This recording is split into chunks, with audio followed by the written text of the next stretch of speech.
عورت پر اسلام کے احسانات۔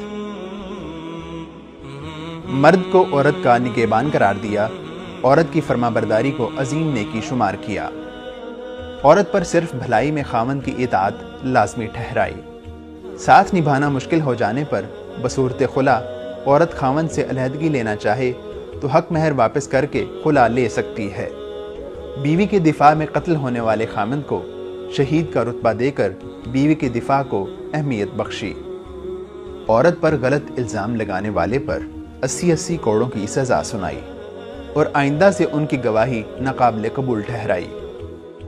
بحیثیت ماں عورت کو اولاد کے ہاں والد سے 3 گنا زیادہ خدمت کی حقدار ٹھہرایا۔ بحیثیت بیٹی عورت کو بیٹے کے برابر شفقت و محبت کی حقدار ٹھہرایا۔ بحیثیت بہن عورت کو بھائیوں کے لیے جنت کے حصول کا ذریعہ بنایا۔